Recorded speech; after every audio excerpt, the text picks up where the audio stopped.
Virgil. What's up, man? So guys, How you doing, man? How you feeling? I feel pretty good. We see your fight night fit, man. Yep. You're about to look real sharp. Yeah. Yeah. Hopefully the foot gear gets situated. The what? The foot gear. Oh yeah. Your dad was telling us. Yeah. He was hating on UPS. Yeah. And the rope on the top. You got shoes, but I mean, not the ones that I wanted. Right. So being back home again, man, headlining. Feel like every other fight week, basically, or is there a little something to it? I got to stay home for a little bit, so that I like that part. Yeah. You got to sleep in your own bed. Yeah, exactly. Yeah, it felt pretty good. I see you.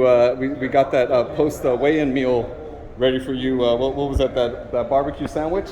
Oh yeah, I want to eat that for sure. Yeah. Did you see my slurp pizza? Is that allowed before weigh-in? Charles is gonna let you. Is that? I was gonna say. After the fight, yeah. You gotta stay on your. You gotta stay.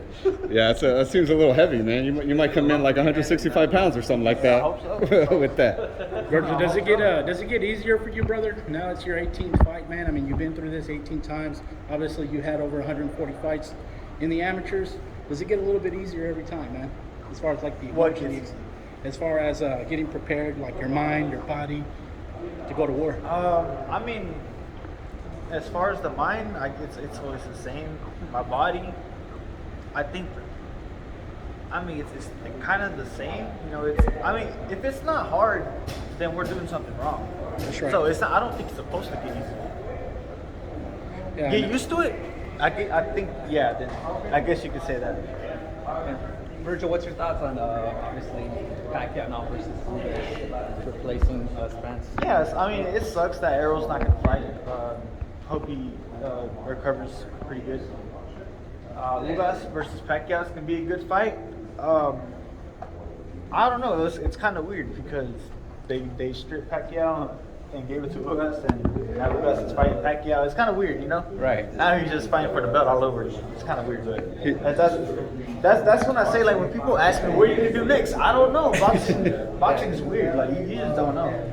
Pacquiao's actually going to become. He was already the oldest welterweight champion out at.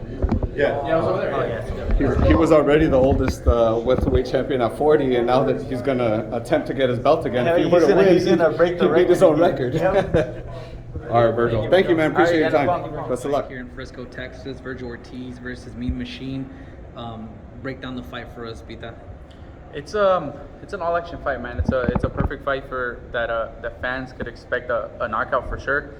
Both guys come in with bad intentions. They're as you guys saw in the press conference, they're nice guys. They'll say the right stuff. They won't get in each other's face and talk shit. But once they get up in the ring and they get in front of each other, they're trying to hurt each other. Aegis is the same way as Virgil. We trained Aegis for the first like 4 or 5 years of his career, and we know what kind of fighter he is, the mentality that he has, the belief in himself. And Virgil's made from that same stuff that Aegis is.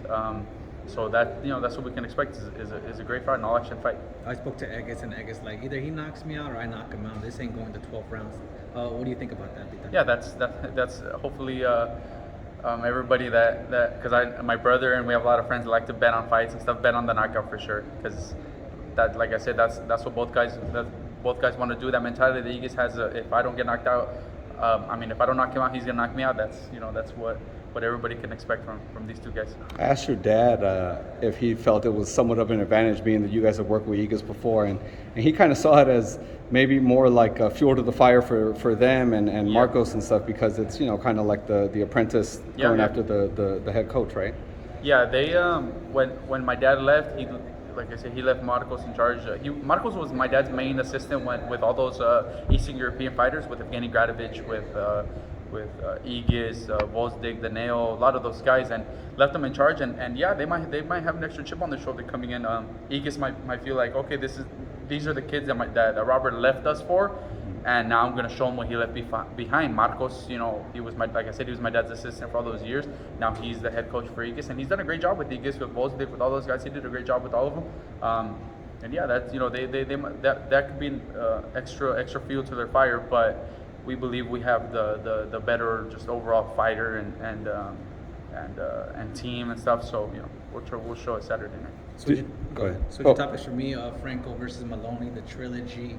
Obviously, the last fight ended in a no contest, and then the first fight, Franco beat him. Talk about this trilogy.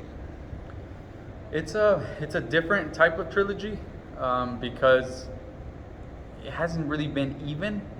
I mean, I don't believe it's been an even type of trilogy. Josh, the first fight, even though the scorecards were close, they were only close because we were on a top-ranked show against a top-ranked fighter who was the world champ. That's the only reason the scorecards were close. Anybody at home scored it 9-3, 8-4. It was a wide dominating performance by Josh.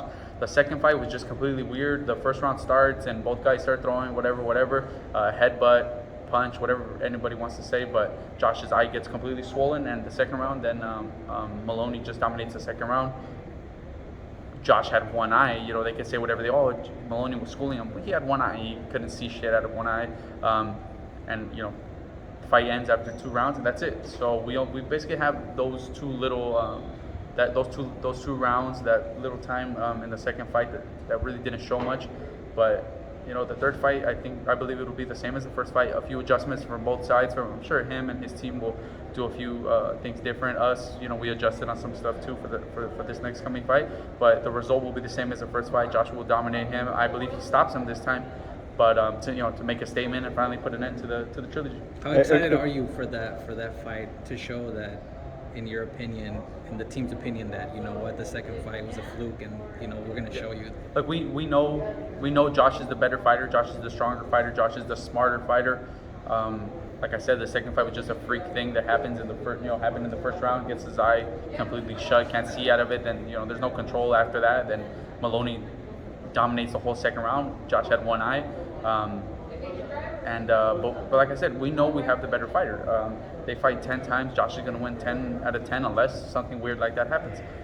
But yeah, I'm looking forward to it because there's been some back and forth and stuff with their camp, and it's weird because those guys are really cool people. I'm the one that when we switch corners to wrap hands for world title fights, they send me with Maloney both times, and him, his brother, his coach, his managers and stuff.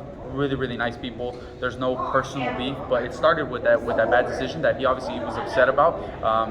And that's it's part of the game. But we know we have the better fighter, and I'm really excited for that one. I'm really excited that Josh gets to show what he's made of. That reminds me. Is that why you're here and not with Maloney? Because that little beef stuff, Nah, it's just little dust up. It's the way we got split up. My dad makes the decisions on who goes where, and he thought it would be best if I came with Virgil and me and my grandpa came with Virgil.